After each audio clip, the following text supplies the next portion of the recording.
Good evening. I'll call the meeting to order. It's a regular commission meeting for April 14th, 2016. I want to welcome everybody here to the chamber and those watching at home. Apparently we have a whole house full of winners here tonight. Looking forward to meeting you. And so to get things started here, I'm going to turn this over to Steve Walters, our stormwater specialist, Jason Regal, water conservation specialist, and of course Stacy Minson from the Kansas State University Extension Watershed program. The floor is yours. Stephen Walters, stormwater specialist, City of Hayes. As part of our MS4 permit at the state level, we are required to do some public education and outreach, and the city partners with Stacy Minson and Kansas State University Extension Education to do some of that work. This was a brainchild of Stacy's and I's last year. We kind of ran it out real quick, got it pushed out. Maybe weren't the most organized, but we got 150 some posters last year.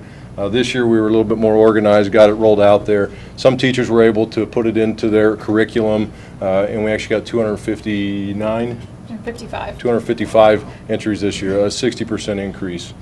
So that's really a kudos to Stacy to really pushing this, and a kudos to the teachers for being able to work it into their curriculum. Anytime that we can get in the schools and work with young people and bring some of the issues that we face, but they will continue to face as they get older and become adults, I think it's very important. We kind of revamped the program to incorporate water conservation this year. Water conservation and water quality issues tend to be one and the same. As water becomes more scarce, the quality issues become important as well. So we worked together, thought it was important. So some classes did water quality, some classes did water conservation. That way we got a variety of posters. We do monetary prizes. We do chamber checks, so the money stays here in the City of Hayes. I think we do have, there's significant prizes that helps drive participation, but it also shows the kids that it is important to us, and it's important to us that they participate and get to go out to eat or go to Walmart or whatever they want to do with the winning. So we're going to do pretty much what we did last year if we get the commissions to swing around here in the front. I'm going to announce the names. We'll come up, shake your hands, and then we'll have a big picture at the end. I know we're a little full, so if we can make sure the kids and maybe one parent can get in here, so if they could take pictures or whatnot, that'd be great. Stacy, am I forgetting anything? There is a ribbon in the envelope so that you didn't lose it on the way in or with the way out, because this is pretty hectic as we get everybody up here.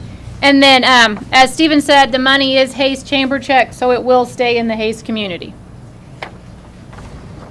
I know we've got a few classes that we're having programs tonight, so not everybody's here, but I think we have most of them.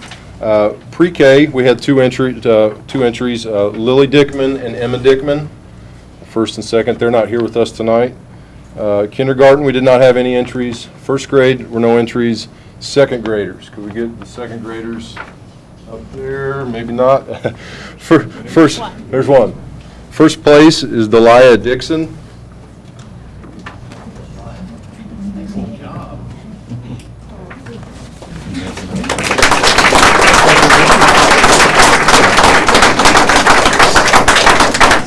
Second place is Mariella Dreiling.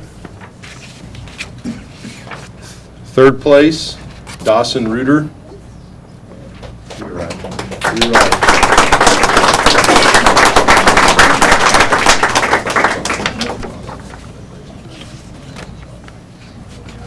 Third graders, Isabel Jones.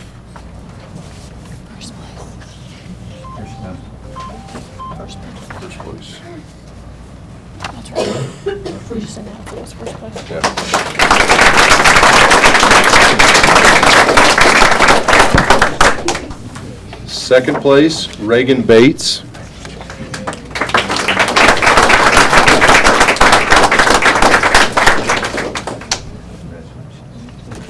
Third place, Claire Folstrup.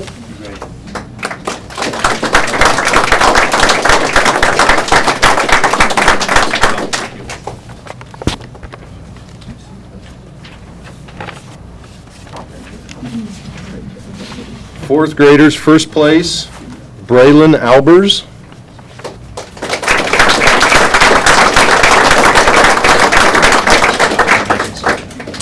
Second place, Carlos Arriaga.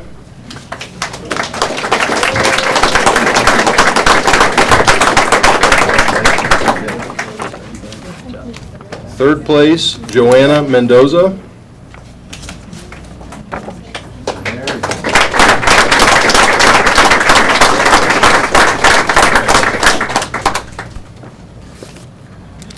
Fifth graders, first place, Lily Biggs.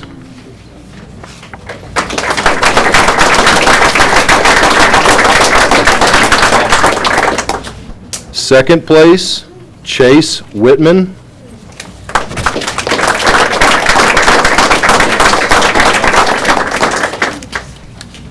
Third place, Camry Bryn.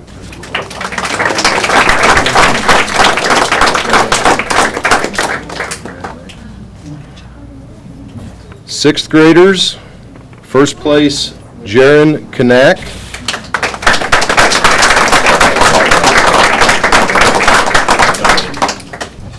Second place, Nika Juong.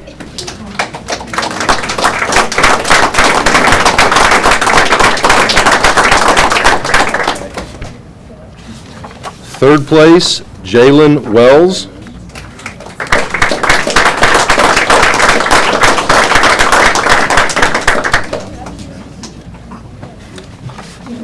Seventh grade, first place, Travis Dreyer.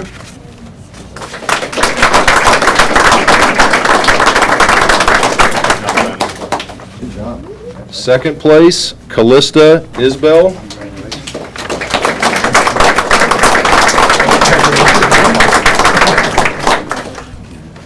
And third place, Sydney Walker.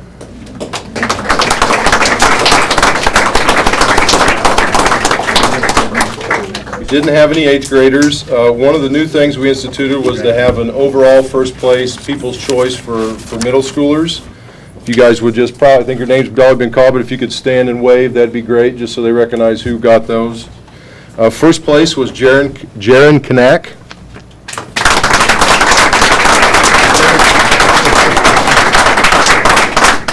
Second place was Nika Vuong.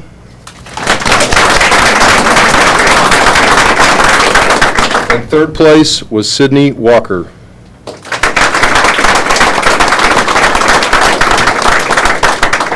In high school, we didn't segregate by grades, so there's just first, second, and third. First place was Rachel Taylor.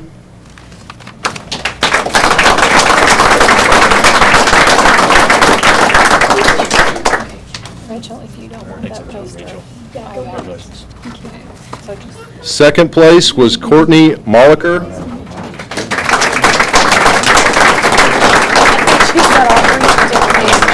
Yeah, we can get him after. And third place was Zachary Hopp.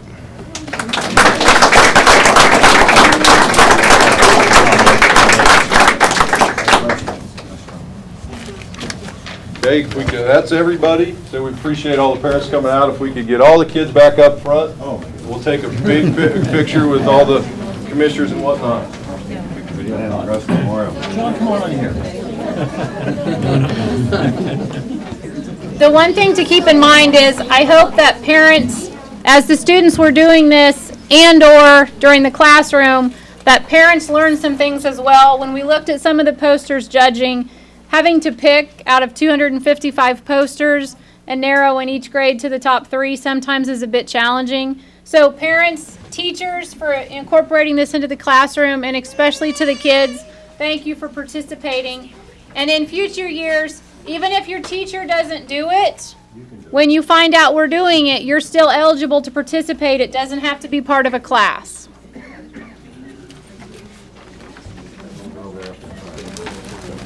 Stacy, come on in. Stacey,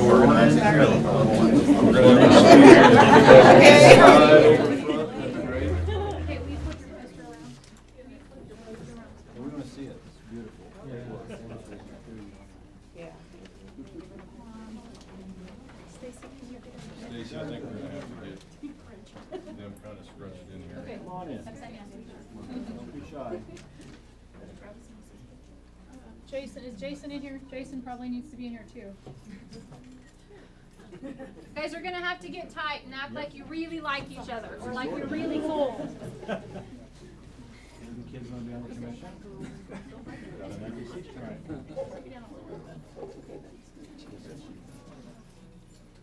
good luck at which one to look at. Oh, jeez.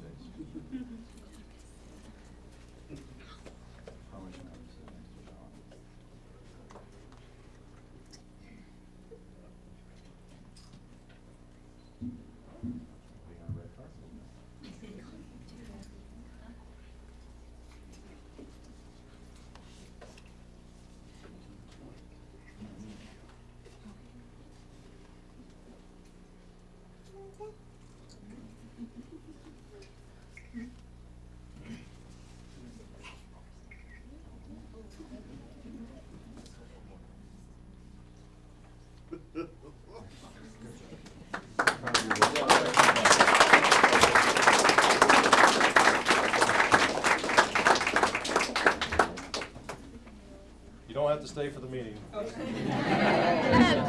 last thing to Well, announce. we have his review, sorry.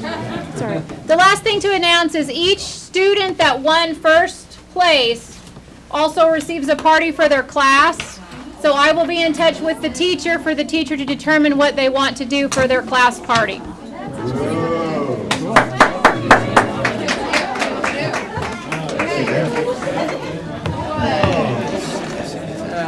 Party. Are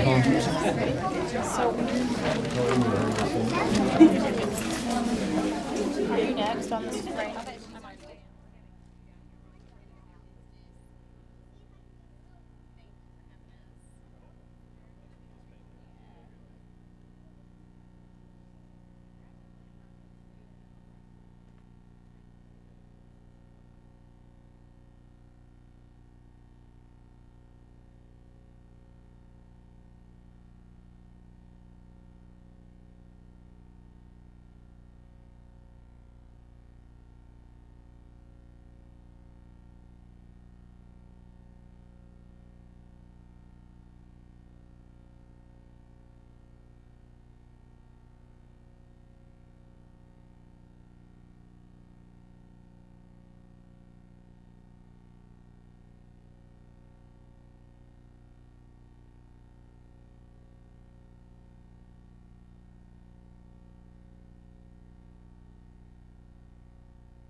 Nice event, and, obviously, the focus on the children, but I do appreciate Steve and Stacy and Jason, the work that you did in organizing that. It was a nice job, great event. Yep.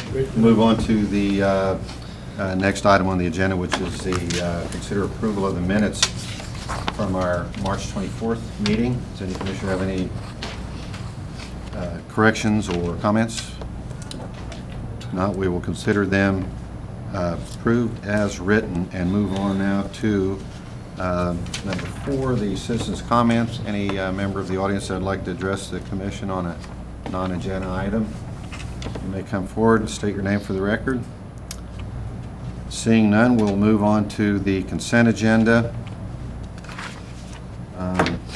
Commissioners recently made some appointments. Building Trades Board, Catherine Burnett, representing the General Contractor Division, has been appointed. And for the Hayes Area Board of Zoning Appeals, I've reappointed Rich Seeker and Lewis Kaplan. Lewis Kaplan is on there as a representative of the Area Planning Commission, so he's also been reappointed that, as has Matthew Wheeler. And then we had a resignation, so I appointed Larry Gould to serve out that term, which expires April 30th of 2017. I move that we approve the consent agenda? Or did I jump to go? No, you got it right. Okay. I'll second. We have a motion and a second for approval of the consent agenda. All those in favor of that motion say aye. Aye. Aye. Those opposed say nay. Motion carries 4-0. Move on now to unfinished business, of which there is none, so we'll go to new business. Update on the water treatment facility landscaping project. Steve Walters and Jason Regal, you are recognized. Stephen Walters, Stormwater Specialist, City of Hayes. This has been a project that we've actually been working on for a while. It's a collaborative project between water conservation and the stormwater utility. I've been looking for a place to do a demonstration rain garden in anticipation of a rain garden rebate program that would complement the rebate programs that the water conservation has in place. And when Johnny O'Connor and Jason came, he said they were going to re-landscape the front of the water plant. I saw it as a perfect opportunity to put in a rain garden and start the process towards a rain garden rebate program. As you have in front of you, that we gave you, is the plan just for the rain garden. A portion of this, it's a little farther along in the plant selection, and we're working on the xeriscape stuff. Rain garden is just a fancy word for harvesting water. It's a real live rain barrel. You kind of direct water to a place, it pools, it infiltrates, it provides nourishment to those plants rather than having to water them and irrigate them. As you will see, also you have a handout that kind of shows you the plants that we are proposing to use. They're all native plants of varying varieties. As you can see, the native plants that we have are varying varieties. They're stunning. There's blues, there's reds, there's greens, there's all different colors that will make this a real standout piece. So I'm going to kind of run over the thought process that we're working with here. This is the parking lot to the north, and then we have the water utility building right here. Blue lines kind of show how water kind of sheds off of these buildings. Currently, to drain this parking lot, we have a concrete flume that dumps it out onto Vine Street. So what we're planning on doing is taking all that water, blocking this flume, removing it, and pushing it through the rain garden to give these plants the water they need to survive. This is something that you see in arid environments. You see on the coast a lot, and it's a novel concept. We're pretty excited about it. Hopefully it's a display piece that can really kick off that rain garden rebate program and really start to see maybe a paradigm shift in how we landscape our area around here. Because what you typically see now is you see a lot of hills and whatnot that really shed water instead of capturing that water and using it for beneficial use. And like I said, the water conservation side, the xeriscape is kind of, as you see, there's the upland xeriscape space. We're working with Holly Dickman at the extension building to kind of maybe bring in some different plants than we've seen out here and in other display gardens. Next slide. And like I said, these are some of the plants that we're proposing to use. You can see the reds, the blues, the greens, the purples, all different types. I would encourage you to go to grasslandgardens.com. If there are some plants there that you guys want to see, those are native grown here in Kansas, in Milton Vale. The lady grows them out in the pasture and then harvests them and sells those plants. So they're really stunning plants. Any questions? It was just kind of a quick update that we wanted to give you guys.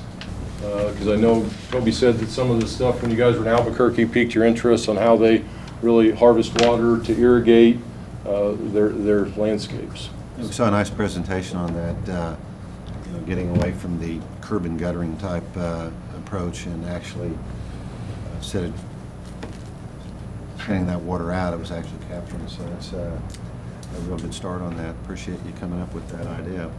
Do you, are you going to be working with the local greenhouses, see if they can get some of that stuff in? Or? Yeah, the Grassland Gardens lady, she actually did some of the work and partnered with a local contractor to do the dermatologist, Tillman's. So and I'm not saying we're going to buy the plants from her. We're going to put it out for quotes and get multiple quotes and give everybody an opportunity to provide the plants. So the labor will be provided primarily by the utilities and the service division, so we're not going to contract out the labor. Stephen, what's the cost of the project? What's your estimate? Where is the source of funding? Like I said, it's a collaborative project between stormwater and the water conservation. Right now, we're still developing the final cost, but we fully expect it to come in under Toby's Spending $15,000. his My funding. authority's 15,000 will be well under that. Well under that. Okay. Then it'll be joint stormwater, water conservation. The biggest issue on a lot of projects like that is labor, and since we have the equipment and manpower to do it in-house, we don't have to expect costs for that. That'll just kind of transition right over to that Public Works building to the south. The new maintenance facility, Right. correct? We do have an audience question. Mr. Chairman. It's more like an audience comment. Stephen nor Jason know this, but we are working with Dr. Tillman to get the plants out there identified with a map and a brochure so that we'll have that there for people to go look at. And he's more than willing to let the general public go look. So they'll be able to see it there. And then while they're trying to get it established on the city, there'll be 2 different locations that show years of growth and the differences as it matures. So that's something that neither of them were aware of at this point, because that's just come under in about the last 6 weeks that we were going to do something with that. So Excellent news. Thank you. And this is phase 1. There are a couple other phases that are planned for the utility building to kind of spruce it up and kind of go to that no-mow, low-maintenance type of landscape. Okay. No further questions? Thank you very much, gentlemen. Thanks, guys. Move on to approving an ordinance on alcohol consumption on the city streets. We have this during our work session. Chair recognizes Mr. Jacob Wood. Mayor and Commissioners, I'm Jacob Wood, Assistant City Manager. At a work session held on February 18th, the Commission requested that staff provide some additional information about the city's alcohol ordinances, specifically those ordinances that relate to the consumption of alcohol on city streets and sidewalks. The request for additional information was directly related to the increased demand to hold events downtown that would allow for sale, possession, and consumption of alcohol on city streets and sidewalks. The state and city laws currently on the books do not allow for this activity. There are several events that would benefit from a change in local ordinances. Those events include Brews on the Bricks, Wines and Steins, the Candango Road to Antonino, and art walks, among other things. Current laws do allow for the sale, possession, and consumption of alcohol in city parks. The city exempted these areas in the late 1970s. There are several annual events that are held in the city parks that take advantage of this exemption. Those events include Oktoberfest, Fire on the Frontier, and the Wild West Festival. The Commission will need to take some sort of action in order for future events to take place downtown. Brews on the Bricks was allowed because the area was temporarily leased to DHDC. The lease had the effect of classifying the property as private. The Alcohol Beverage Control has informed staff that the Attorney General's office is not likely to allow this arrangement in the future. There are provisions in the state law that allow for special events permits to be issued, but one of the requirements of the application is proof that the local government has exempted the area by ordinance. Special events permits allow for greater flexibility in event planning than a lease because they include fewer restrictions than those placed on private property. There are essentially 3 options available should the Commission choose to move forward. Approve an ordinance that would exempt specific areas permanently, approve exemption ordinances for special events on a case-by-case basis, or approve an ordinance that would give the city manager administrative authority to exempt public property for special events. City manager already has the authority to close streets, but does not have the authority to exempt them from the alcohol ordinances. No matter what option is chosen, each event will still have to acquire the proper alcohol-related licenses. Those depend on the types of events and whether the types of licenses vary depending on types of alcohol being served and the specifics of each of those events. During the work session on April 7th, the Commission directed staff to move forward with the 3rd option. City Attorney John Byrd has drafted an ordinance that gives the city manager authority to issue special events permits. I'll move that we consider approving ordinance number 3918, authorizing the city manager to issue special event permits allowing the use and/or closure of public streets, alleys, roads, sidewalks, and/or highways for such events, and accommodating the use of alcoholic liquor, beer, and cereal malt beverages during such events. Motion by Mr. Musel, seconded by Mr. Jones, approving ordinance number 3918. Does council have anything to add to this? No, nothing substantive. I think you've got everything in front of you. So obviously, every time there's an event, they still, do they have to come before the commission or just go secure the license and schedule their event? No, this'll, if you approve this ordinance, it'll come to the city manager, who will have a process in place for applications, just like we do on other city services, essentially. And then, once they have that, the state of Kansas will then accommodate them on their permit. That's the whole reason we're doing this. If it weren't for the fact that the state requires the city to have acted, we could do anything we wanted to do, but they require us to do it this way, for their own good reasons. Sure. Commissioners, any comments? If I could, I just wanted to, I've had a few people ask me, why, first of all, last week, I know in the media, it said a DHCC brought this up, and they did not bring it up. It was myself that brought it up. I guess, basically, I was somewhere and I had asked a question and said, in our ordinance, they can't do, some of the stuff that we're wanting to do downtown and other places. And I guess my thinking was, I don't want it to be a free-for-all where alcohol is anywhere and everywhere. I think that's why, city manager will use his best judgment as in closing roads. And I still think, the enforcement, if people are drinking and driving, they're gonna, get fined just like they normally would. And I just think it relaxes it for the special events we have. And hopefully it will make it a little bit easier and people can enjoy it a little bit better downtown or other places. On the motion, all those in favor, please say aye. Mr. Chairman, do you have a comment? Well, I do. So what highways could we have alcohol on? Would that be Vine Street That concerns me. or 8th Street? What's designated as a highway? How'd that get in here? That's the state statute language. Okay. And yes, it would involve any public thoroughfare in the city limits, possibly, although there are other limitations on federal highways. Obviously, we can't, the city manager and the city of Hayes can't block those unless the state asks us to. Right. Thank you, John. You bet. I appreciate what Commissioner Musil did because that's why we're here. Someone had a question or concern, he acted on it, we're voting on it tonight, we're looking at it. And that is what we're here to do, and I like that. I'm really torn on this. 10 years ago, I would have said absolutely. But today, coming off the heels of doing a survey and focus groups in 2014 for a downtown marketing plan, the number one complaint was that there aren't enough family-friendly activities downtown, and the people that participated, the residents that participated, they like wines and steins, and they like brews on the bricks and all these, but they really believe that there should be more family-friendly events. And my concern is this sends an interesting and confusing message about what downtown is and isn't. The other matter is, I don't see the problem. When I have attended, and I don't attend these events months, whether it's an art walk, I simply leave my beverage in the building and I go, and I know it's tough for the police and for some it's inconvenient. And again, I see the value in it, but it's not going to add a business. I don't see businesses moving to downtown because we can do this. I don't see it creating any jobs. I don't see it attracting any families downtown. We can take the kids out because you and I can carry a beer, honey.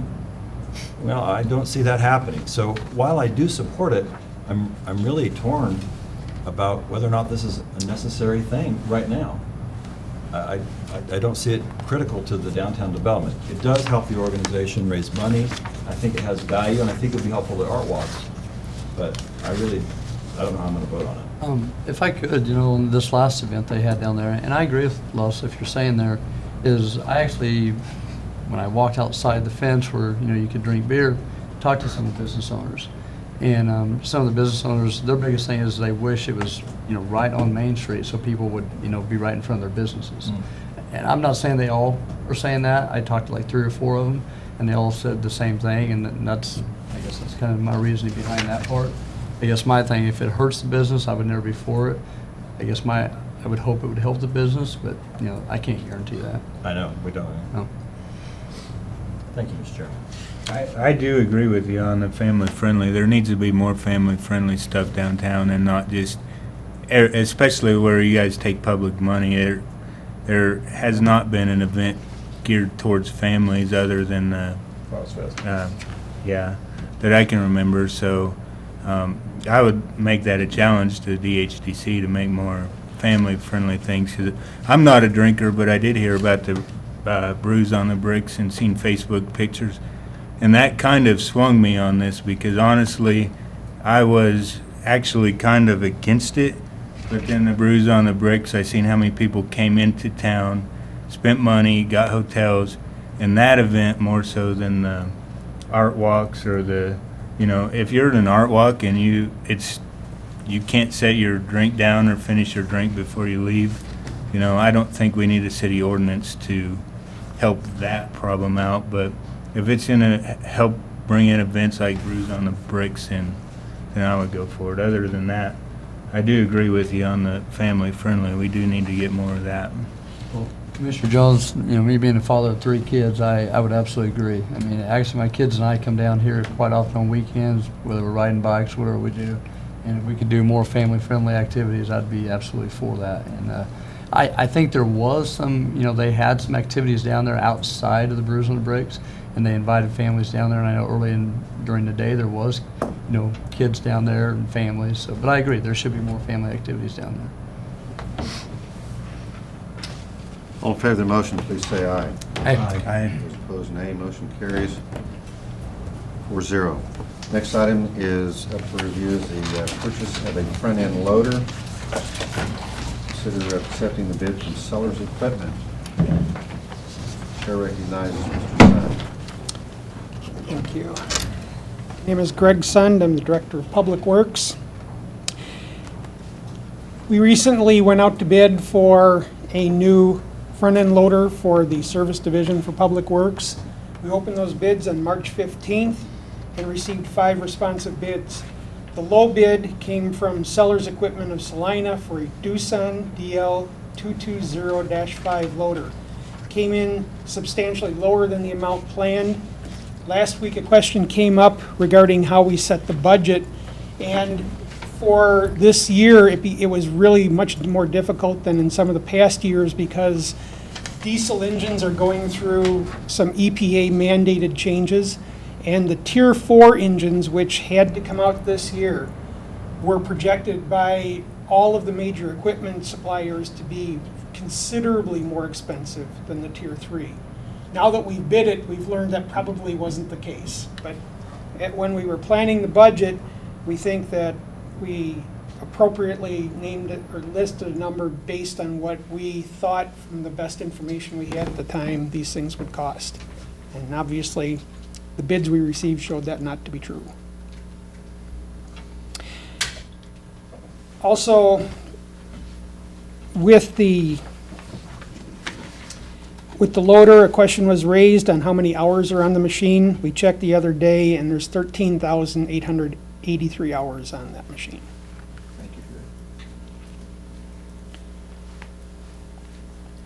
These are the 5 bids, so they range from 127,000 to 153,000. This is the one that, well, this isn't the exact one we're looking to buy. They didn't have the 220 in stock at the time when they demoed this. This, I think, is the 250. There isn't really much difference in size, though. So our recommendation is to award the bid for purchase of a front-end loader to Sellers of Salina for $127,150. And we will be trading in the existing case loader in this purchase.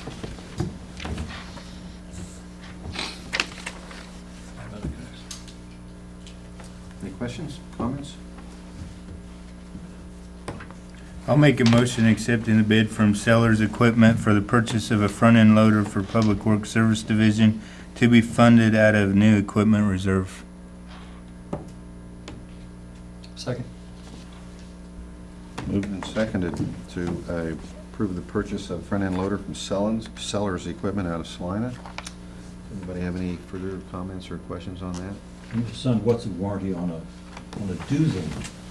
I think it has 2 different warranties. One is on the engine and transmission, and the other is on the machine.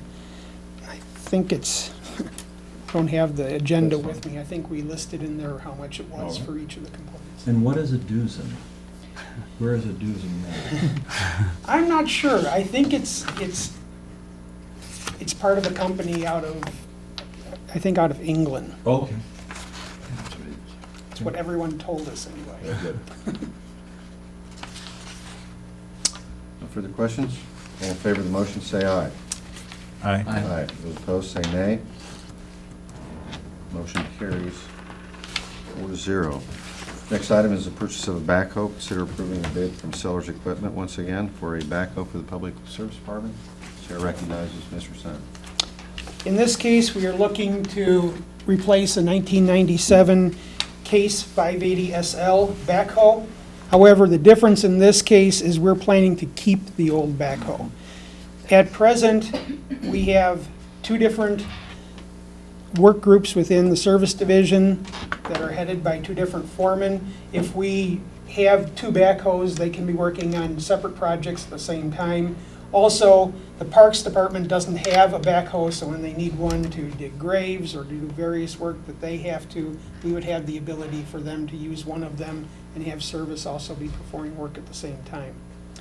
One of the benefits of keeping this machine is that unlike the hours that are on the case loader, the hours on this backhoe is 8,419. So it still has some life in it, and we would prefer not to get rid of it at this point. As was pointed out last week, though, when we purchase these, we pay for them over a period of 20 years or so, which is the time that they're set to replace. With the one we would be keeping, we wouldn't be paying for that. We've already paid for it. So that one would just stay in the fleet until it has outlived its usefulness. One of the things too that probably affects the hours on a backhoe differently than a loader is that a backhoe, a lot of times there's a lot of handwork involved in working with a backhoe, so you'll start it and you'll dig some and then you'll have to use shovels and whatever, and it is a much slower process a lot of times to do the finish work, whereas a loader is taking things out of piles, or it's using a lot of road time, so it's a different type of use than a backhoe is. This one, again, came in under what we estimated the cost would be for the same reason. We were estimating that a Tier 4 engine would cost considerably more money. We were happy that the bids came in considerably lower than we expected. This one is for $88,500. As I said, we are not proposing a trade-in for this, and the cost would be paid out of the new equipment reserve. These are the bids we received for these. They range from $88,500 to $107,740. This is what the backhoe looks like.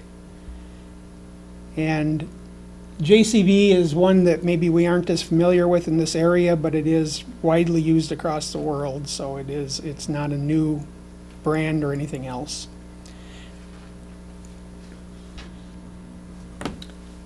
And we recommend awarding the bid for a JCB Model 3CX14 Super backhoe loader for the Public Works Service Division to Sellers Equipment of Salina, Kansas, in the amount of $88,500 to be funded out of the new equipment reserve. And it's a 2-year, 2,000-hour warranty. Thank you. 3 bidders had 2-year, 2 bidders had 1 year. Thank you. I recall last week or at the work session, you mentioned that you would keep the front-end loader in service as a backup, or was it the backup? No, we are keeping the Backhoe. We're keeping the backhoe as a backup. The front-end loader we're trading in because we found metal shavings in the transmission, and that's usually an indication something's going wrong.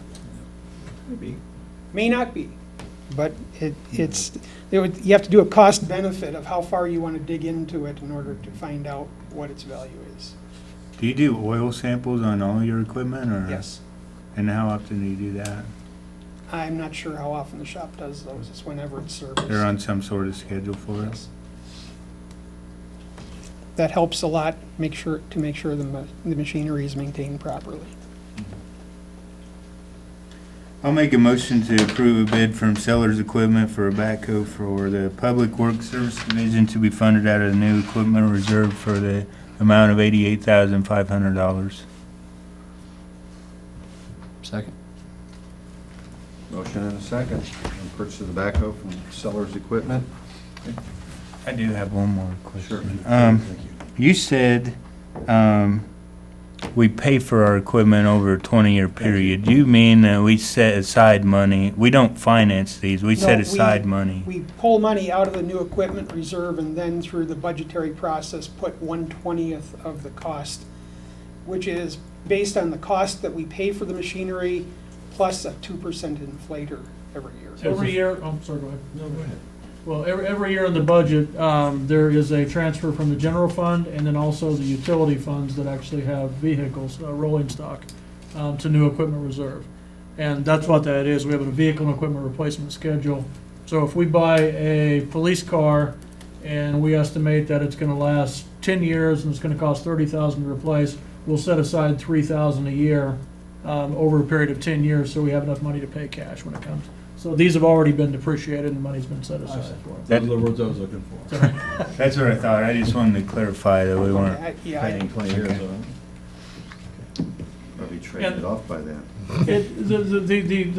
As part of the budget process, the vehicle and equipment reserve schedule gets reevaluated, and a lot of vehicles don't get replaced. We stop to set aside if they're paid for, but it's not uncommon to move a vehicle 2, 3, 4, 5 years down the road before we replace it if there's nothing wrong with it. And on the odd occasion, you do move something up a year where you have a premature failure, as in the case of police cars. We had some that the transmissions were shot. We weren't putting the money into it. They actually just got removed, and we handle it a different manner. Knowing that you need two backhoes, I mean, you explained that you need two in certain cases, that you can deal with one, but have you thought about permanently adding a second backhoe into your fleet? I think this is going to be somewhat of a test case to see how two of them function within the fleet and how it works with the various departments and what our needs are, and we'll probably make that determination sometime in the future based on how these function.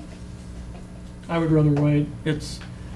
When I came here in 2005, Parks had been requesting for many years to have a loader. And the Parks would split time with Public Works for their loader.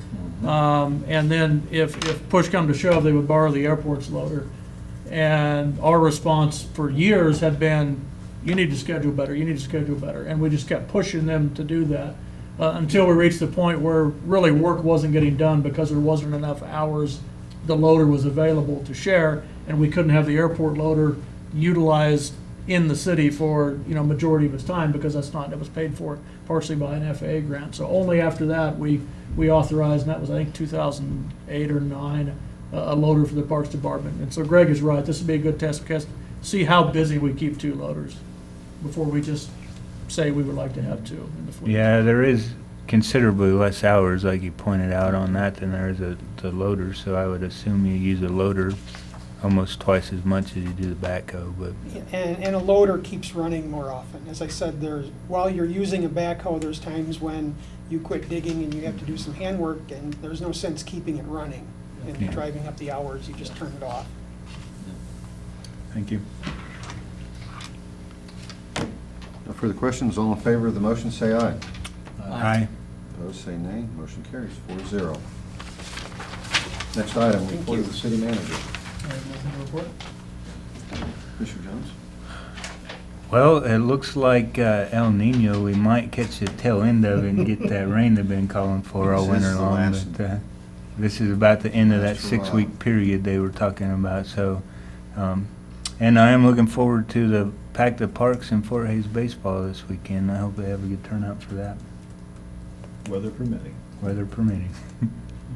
I'd like to ask city staff, the city manager, to do a short presentation on the feasibility of installing a restroom facility in downtown Hayes, including maybe the types of facility where you'd locate it and what the costs would be.